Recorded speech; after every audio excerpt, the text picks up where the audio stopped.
이번 민수기 21장 초반에서는 광야에서 벌어진 불뱀 사건의 중요한 의미와 시련을 통과한 이스라엘 공동체의 믿음의 변화를 살펴보겠습니다. 이스라엘은 에돔의 거절로 왕의 대로를 눈앞에 두고도 거친 광야 길로 우회하게 됩니다. 편안한 길 대신 끝없는 바위길과 뙤약볕 아래서 가축과 노약자를 이끌어야 했던 그들은 결국 마음이 상하고 맙니다. 여기서 상하다는 표현은 단순히 속상함을 넘어 영혼의 인내심이 바닥나 분노가 차오른 한계 상태를 의미합니다. 발목이 삐고 수레가 뒤집히는 아비규환의 고통 속에서 그들은 이 고난을 통해 하나님을 더 신뢰하기보다는 하나님과 모세를 향한 노골적인 원망을 시작합니다. 그들은 어찌하여 우리를 애굽에서 인도해내어 이 광야에서 죽게 하는가라며 전과 같이 여전히 출애굽이라는 구원의 은혜 자체를 부정하는 모습을 보입니다. 특히 하나님이 매일 기적으로 베푸신 만나를 하찮은 음식이라 비하했는데 하찮은에 해당하는 히브리어 단어는 보잘것없고 가치 없는이라는 뜻을 넘어 혐오스러운이라는 의미마저 내포합니다. 이는 하나님의 구원이 지겹도록 싫고 오히려 종살이하던 애굽의 풍요가 너무나 그립다는 모습입니다. 그들이 매일 먹는 만나가 아무리 지겹다 해도 피조물로서 생명의 공급자이신 하나님께 이 정도의 심한 비하의 표현은 할 수 없는 것입니다. 하나님께서는 불뱀을 통해 즉각적인 깨우침을 주셨습니다. 불뱀들이 나와 사람들을 물어서 많은 사람들이 죽었거나 죽음의 위기에 처한 것입니다. 본래 광야는 생존이 불가능할 만큼 위험한 곳이었지만 그동안 하나님의 세심한 손길이 독사들로부터 백성들을 묵묵히 지켜주고 계셨습니다. 그러나 백성들이 보호의 근원이신 하나님을 부정해버리자 하나님께서도 잠시 보호의 손길을 거두어 버리셨습니다. 그 순간 이스라엘 공동체는 광야 독사의 치명적인 독 앞에 무방비로 노출되고 말았습니다. 불뱀이라는 이름은 원어상 태우다라는 뜻을 품고 있는데 이는 뱀에 물린 즉시 독이 퍼지며 상처 부위가 마치 불에 타는 듯한 극심한 자결감과 통증을 일으키기 때문입니다. 또한 햇빛에 비친 뱀의 비늘이 불꽃처럼 붉게 빛나는 위협적인 모습이었거나 그 치명적인 독성이 하나님의 준엄한 불심판을 상징했기에 붙여진 이름이기도 합니다. 이처럼 많은 사람이 한꺼번에 고통을 겪게 된 사건은 사실 백성들의 잠든 영적 감각을 깨우기 위한 하나님의 아픈 처방이었습니다. 뱀독으로 이미 죽은 사람들은 어차피 광야에서 죽을 수밖에 없었던 1세대였을 가능성이 높습니다. 남은 사람들은 죽음의 공포 앞에 서고 나서야 자신들의 원망이 얼마나 큰 잘못이었는지를 깨달았습니다. 이전에도 광야에서 그들에게 온 고난의 대부분은 원망하다가 온 것이었습니다. 결국 모세에게 달려와 우리가 여호와와 당신을 원망하여 죄를 지었습니다라고 마음을 다해 고백하게 됩니다. 백성들이 불뱀에 물려 죽어갈 때 그들이 하나님께 구했던 것은 이 뱀들을 치워달라는 것이었습니다. 고통의 원인을 제거해달라는 매우 상식적이고 본능적인 기도였지요. 그러나 하나님은 인류 역사상 유례를 찾기 힘든 아주 독특한 해결책을 제시하십니다. 바로 뱀을 없애는 대신 그 뱀의 형상을 본뜬 넛뱀을 만들어 장대 높이 매달라고 명하신 것입니다. 또한 넛뱀을 쳐다보기만 하면 살 것이라는 이성적으로는 이해하기 힘든 말씀을 하십니다. 그런데 이 놋뱀은 신학적으로 매우 심오한 의미를 지닙니다. 놋뱀은 불뱀과 똑같은 외형을 가졌으나 정작 사람을 죽이는 독은 없습니다. 이는 요한복음 3장 14, 15절에서 예수님이 직접 인용하신 것처럼 죄 있는 육신의 모양으로 오셨으나 죄는 없으신 그리스도를 완벽하게 예표합니다. 그리고 유대 율법상 나무에 달린 자는 저주받은 자입니다. 가장 혐오스러운 심판의 도구인 뱀을 나무장대 높이 매달았다는 것은 백성들이 받아야 할 저주를 그 형상이 대신 짊어졌음을 선포하는 모습입니다. 놋뱀의 장대는 골고다의 십자가와 연결됩니다. 사람들을 죽게 한 죄를 대신하고 더 나아가 사탄을 대신하는 뱀의 형상을 심판의 자리에 못 박아 높이 올린 사건은 십자가에서 사탄의 권세가 깨어지고 죄가 무력화되었음을 상징합니다. 이때 만약 이스라엘 백성들이 뱀의 독이 퍼져 죽어가는 상황에서 장대에 달린 구리 조각을 본다고 살 수 있겠는가? 라는 합리적 의심을 한다면 이는 매우 치명적인 것입니다.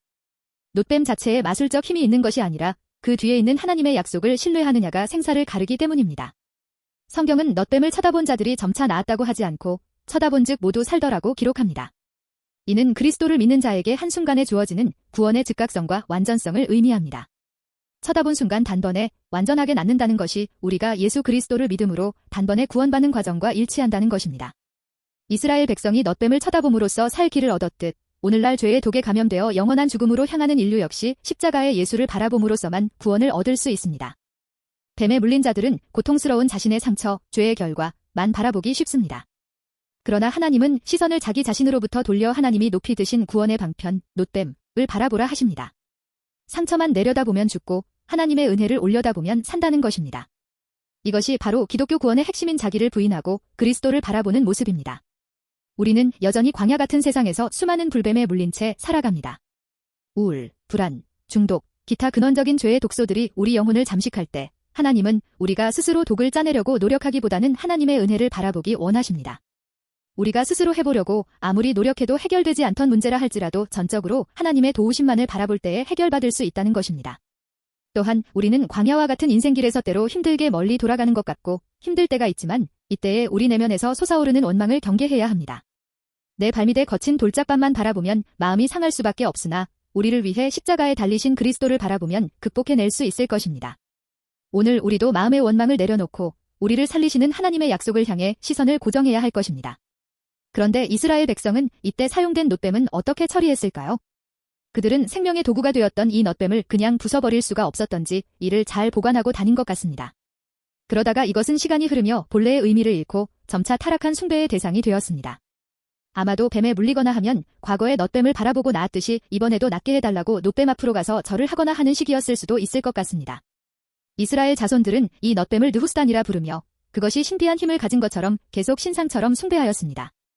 그러다가 800년이나 지난 히스기야 왕 때 가서야 종교개혁 과정에서 결국 파괴되는데 히스기야는 이를 파괴하면서 이건 단지 구리 조각일 뿐이다라고 선포하였습니다. 이 사건은 인간이 눈에 보이는 상징이나 도구를 신격화하려는 강한 본성을 지니고 있음을 여실히 보여줍니다. 이것은 하나님을 믿는데 아무런 도움도 되지 않고 오히려 하나님께 나아가는 길에 장애만 될 것이므로 진작에 파괴되었어야 하는 것입니다. 놋뱀 사건이 있은 후 민수기 21장 10절에서 35절의 내용에서는 이전에 불평하던 모습과는 매우 다른 이스라엘을 보게 됩니다. 이제 광야의 방황을 모두 견뎌내고 약속의 땅을 향한 실질적인 정복 전쟁을 시작하는 시점에서 그들에게서 이전의 원망과 징계가 반복되던 모습은 더 이상 찾아볼 수 없습니다. 대신 승리와 찬양, 그리고 전진하는 하나님의 군대로서의 면모가 강력하게 부각됩니다. 이는 브엘에서 우물을 팔 때의 모습을 통해 알 수 있습니다. 과거 마라에서는 물이 써서 마실 수 없게 되자 백성들이 곧바로 원망했고 무리바에서는 물이 없다는 이유로 하나님과 모세를 대적하며 극단적인 불신을 드러냈습니다. 그러나 브엘에서 하나님께서 백성을 모으라 내가 그들에게 물을 주리라고 말씀하시자 백성들은 우물물아 솟아나라라고 노래하며 기쁨으로 화답합니다. 과거에는 문제 앞에서 원망부터 앞세웠으나 이제는 하나님의 신실하심을 신뢰하며 인내할 줄 알게 되었고 그 열매 앞에서 찬양으로 응답하는 존재로 변화된 것입니다. 이는 광야 40년을 지나며 형성된 영적 성숙의 결정체라 할 수 있습니다. 브엘에 도착한 이들은 고된 훈련과 징계의 시간을 모두 통과한 상태였기에 고난을 이겨낸 자의 성취감과 감사의 믿음이 그들의 내면을 완전히 바꾸어 놓았을 것입니다. 가나안의 복을 받기 전 마지막 관문까지 통과하며 마치 성령 충만한 군대처럼 믿음의 승리를 선포하는 모습이 이들의 변화된 본질을 잘 보여줍니다. 또한 브엘의 우물은 이전 사건들과 달리 지휘관들과 귀인들이 규와 지팡이로 팠다고 합니다. 즉 하나님이 약속하셨지만 사람들은 실제로 땅을 파는 행동을 해야 했습니다. 여기서 생각하게 되는 것은 하나님의 은혜는 여전히 주어지지만 믿음이 성장한 사람들에게는 더 큰 순종과 참여가 요구된다는 점입니다. 이는 인간의 공로가 중요하다는 것이 아니라 하나님의 약속을 신뢰하는 믿음이 행동으로 이어질 때 더 큰 은혜가 경험된다는 사실을 보여줍니다. 주목할 점은 백성들이 물이 나오기 전에 먼저 노래했다는 사실입니다. 이는 결과를 보고 찬양한 것이 아니라 하나님의 약속을 믿고 선포한 것입니다. 다시 말해 브엘의 노래는 기적에 대한 반응이 아니라 믿음의 표현이었습니다. 같은 광야, 같은 결핍 속에서도 과거에는 원망했고 지금은 찬양합니다. 차이는 상황이 아니라 시선에 있습니다. 문제를 바라보면 불평이 나오지만 약속을 바라보면 노래가 나옵니다.